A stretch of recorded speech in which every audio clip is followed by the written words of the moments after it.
Quand on dit saga, certains pensent Star Wars, Harry Potter ou encore Twilight. Personnellement, je pense James Bond.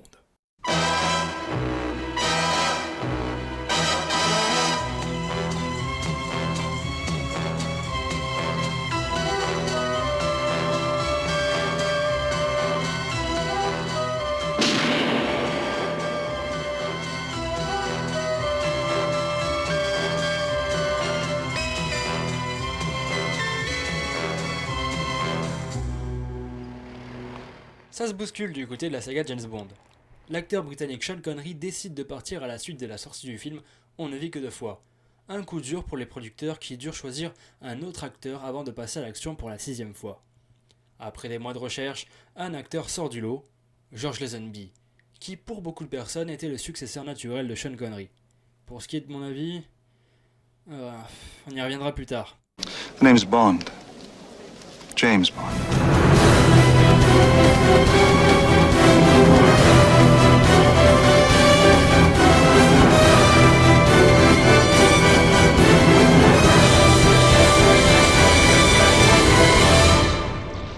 Goodbye, Mr. Bond.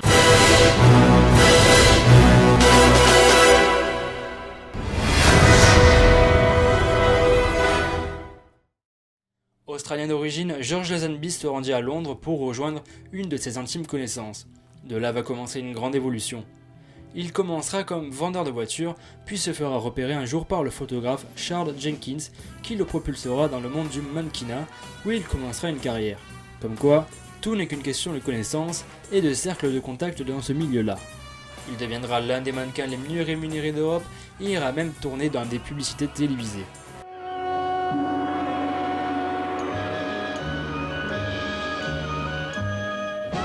Big fries are coming by. Yeah. Big fry. Here comes Big Fry with exotic Big Fry Turkish delights, full of Big Fry Eastern promise. Il se fera ensuite approcher par la directrice de casting Maggie Abbott, qui lui conseilla de postuler pour le rôle de James Bond. Très emballé par l'idée, Lazenby ira claquer toute sa thune dans le costume que porte Sean Connery dans On ne vit que deux fois. Puis il ira également chez le coiffeur, où il lui demandera de faire la même coupe que l'ancien 007. Et vous connaissez la meilleure ? Vous savez qui était chez le coiffeur à ce moment même ? Juste sur le fauteuil d'à côté ? Eh bien, il s'agit du producteur Albert Broccoli. Coïncidence ? Oui, coïncidence assez incroyable, je dois dire. Cependant, il n'y eut aucun dialogue ni même contact car il prendra le jeune Australien pour un simple homme d'affaires. Il se rendit au casting et y rencontrera le futur réalisateur du film, à savoir Peter Hunt. Peter Hunt, qui je le rappelle, est le directeur de la post-production des autres films 007 et également le directeur d'une des 3 équipes techniques du film On ne vit que deux fois. Les producteurs lui feront confiance les yeux fermés. Selon Hunt, la saga devait retrouver l'esprit littéraire de Ian Fleming, qui, il est vrai, a été pas mal mis de côté dans le dernier film. Pour cela qu'il voudra adapter, au service secret de Sa Majesté, le roman le plus complexe de Fleming.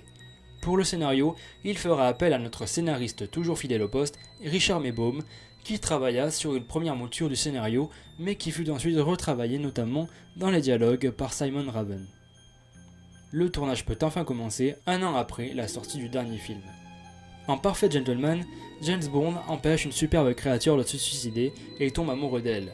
La jeune femme n'est autre que la fille d'un des parents les plus puissants de la mafia corse. Parallèlement, 007 doit arrêter son plus grand ennemi, Ernst Stavro Blofeld, bien décidé à propager un virus capable de stériliser l'humanité. Le tournage débute en octobre 1968 et il le fait en grande pompe puisque la totalité des séquences serait tournée en Europe, et en bonne compagnie, car c'est Diana Rigg, actrice très populaire à l'époque qui aura joué le personnage féminin iconique Emma Peel dans Chapeau melon et bottes de cuir, qui sera choisie pour incarner la nouvelle James Bond girl très particulière du film.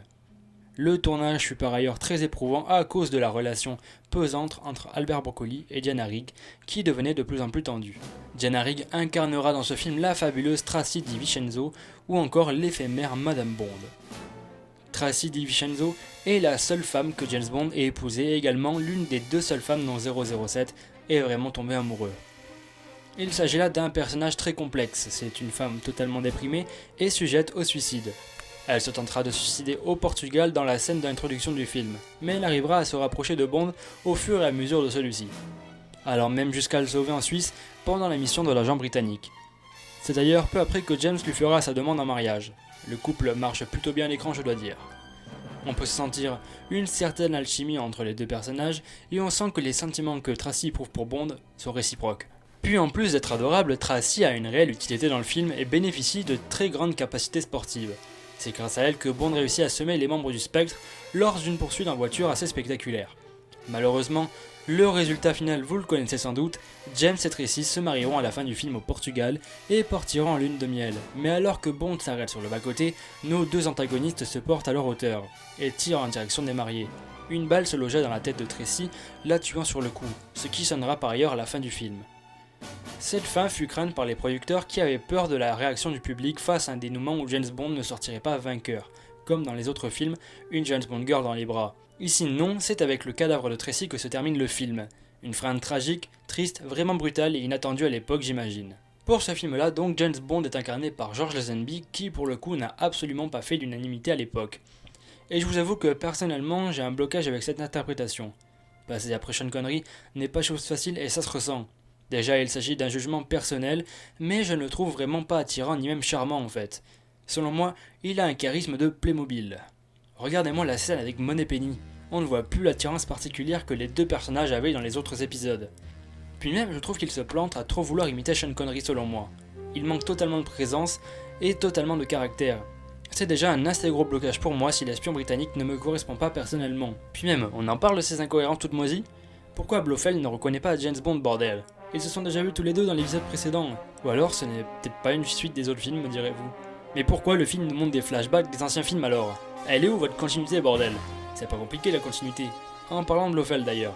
Ce n'est plus Donald Pleasence qui incarne le personnage, mais un ami de Albert Broccoli, à savoir Telly Savalas. Après une base secrète dans le cratère d'un volcan, le repère devait se situer dans les tunnels de la ligne Maginot, mais le chef décorateur successeur de Ken Adams, à savoir Sid Kane, fit la découverte d'un restaurant de montagne en Suisse en plein travaux.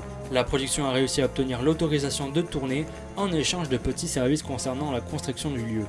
Dans ce film-là, nous pouvons voir un Blofeld de plus agile et qui tient vraiment tête à James Bond, un adversaire de taille menaçant de répandre un virus sur la Terre via un groupe de femmes dans sa station en montagne. Nous pouvons voir dans ce film-là le personnage faire du ski et également du bobsleigh dans une poursuite très dynamique et d'une efficacité digne de ce nom. Les scènes d'action sont par ailleurs très réussies malgré qu'elles sont parfois accélérées au montage pour rendre les chorégraphies plus fluides. Et ça pour le coup, ça a tendance à m'agacer. Mais pour ce qui est des séquences de poursuite en ski, en voiture et même en bobsleigh, c'est très réussi et c'est foutrement divertissant. La réalisation est très léchée et pour une première fois Peter Hunt s'en sort avec les honneurs. Même si encore une fois j'ai du mal avec cette version de James Bond où je ne retrouve pas le flegme et le charme de l'espion britannique, bien que parfois le comportement peut m'y faire penser. Le film nous propose également quelques moments de tension et d'adrénaline, notamment durant la scène où James Bond se fait poursuivre dans une sorte de marché de Noël. Les effets spéciaux sont beaux, les personnages sont bien écrits, on notera cependant de grosses longueurs en début de film qui ont tendance à me perdre la plupart du temps. À propos du gun barrel, faut qu'on en parle, désolé, c'est quoi ça, merde? Y'a que moi qui trouve ça moche. Non sérieux, déjà le gun barrel n'est même pas en synchronisation avec l'acteur, donc visuellement c'est pas terrible, le canon du revolver est dégueulasse, et sérieux c'est quoi cette position là? Je veux bien qu'on fasse référence au fait que James Bond se mette à genoux pour faire sa demande en mariage et que niveau symbolisme c'est plutôt stylé, mais alors, visuellement c'est tout pété, je suis désolé. On dirait un pantin à qui on a coupé ses ficelles. Sans oublier cet arrêt sur image tellement pas subtil. Et comme si ça suffisait pas non plus, on nous met une bande originale signée John Barry qui fait penser à une sorte de thème fait par un fan qui n'avait pas les droits.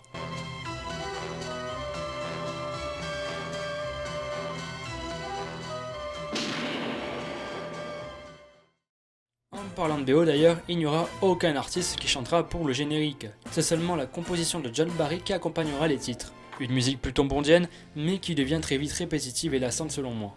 De plus, même visuellement, le générique n'est pas très beau. Il est même en dessous des autres films selon moi. En soi, Au service secret de Sa Majesté est un James Bond qui me plaît moyennement. Je trouve la première heure vraiment difficile et compliquée en termes de décollage, mais le reste est très bien rythmé et très explosif pour terminer sur une fin brutale et inhabituelle dans cette saga.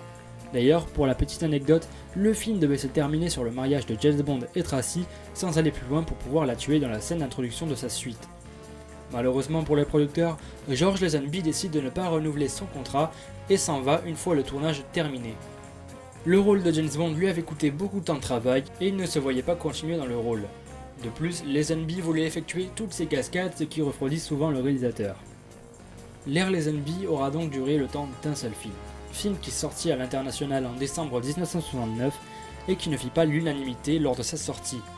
Mais maintenant, il est considéré par beaucoup de fans comme l'un des meilleurs films de la saga, si ce n'est le meilleur. Et bien entendu, je ne suis pas du tout de cet avis. Après la sortie du film, les producteurs se promettent de ne plus revivre un tournage aussi risqué que celui-ci, entre relations rageuses, intempéries durant le tournage, blessures de Lazenby et ignorance de renouvellement de contrat pour Lazenby. Albert Broccoli et Harry Saltzman se sont vite refroidis. Le prochain film de la saga devrait coller à la formule fétiche de James Bond. La question qui reste en suspens sur toutes les lèvres à présent est: qui reprendra le rôle de James Bond? Le prochain film sera-t-il une suite directe de ce film-là?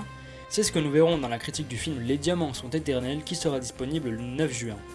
Prenez soin de vous et à plus.